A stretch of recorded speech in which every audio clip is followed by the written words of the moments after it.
नमस्कार, सविताच पाककलामध्ये तुमचे स्वागत आहे। चला तर आज आपण बनवणार आहोत कैरी डाळ। तर चैत्र महिन्यामध्ये कैरी डाळ ही बनवली जाते आणि गणपतीमध्ये एकदा बनवली जाते। तर आता त्यासाठी लागणारे साहित्य आहे, एक कैरी घेतली आहे मी, तोतापुरी कैरी आहे आणि ही कैरी आपण किसून घेणार आहे। सालासकट आपण कैरी किसणार आहोत आणि शक्यतो बारीक किसणीने कैरी किसून घ्या,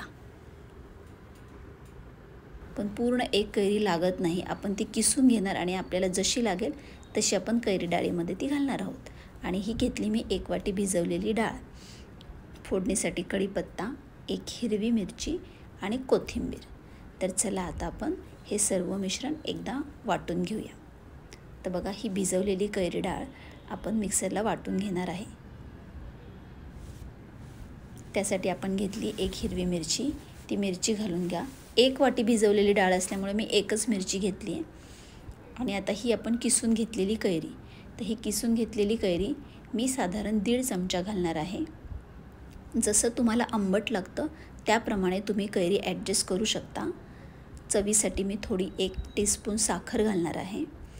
आणि कैरी तुरट सालासकट यासाठी किसा की तिचा तुरटपणा पण येतो, म्हणून सालासकट किसा। आणि आता आपण घालणार आहोत चवीपुरतं मीठ आणि हे सर्व मिश्रण आपण व्यवस्थित आता वाटून घेणार आहे।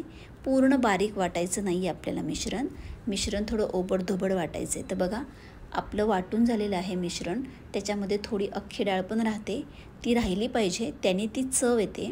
म्हणून पूर्ण मिश्रण बारीक वाटू नका, ओबडधोबड वाटा। आता आपण ह्याला फोडणी देऊन घेऊया।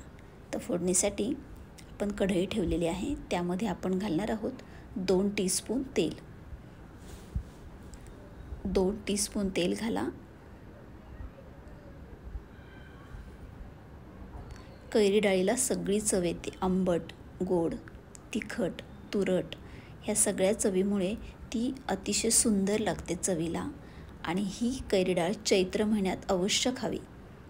तर त्यासाठी बघा, मी आता घातली 1 टीस्पून मोहरी, 1 टीस्पून जिरे। हे थोडे तडतडलं की आपण घालणार आहोत थोडासा कढीपत्ता। कढीपत्त्याचा वास अतिशय सुंदर येतो फोडणीला, त्यामुळे कंपल्सरी कढीपत्ता हा घालावा। तर बघा, फोडणी तडतडली, आपण कढीपत्ता घातला आहे। कढीपत्ता छान तडतडला की मग आपण हळद घालणार आहे।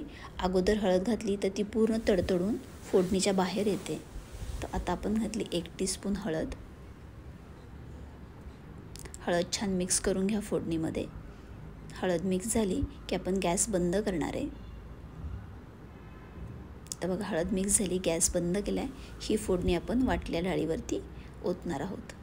तर बघा, वाटलेल्या डाळीवर फोडणी ओतल्यानंतर डाळीचा कलर किती सुंदर दिसायला लागला आहे।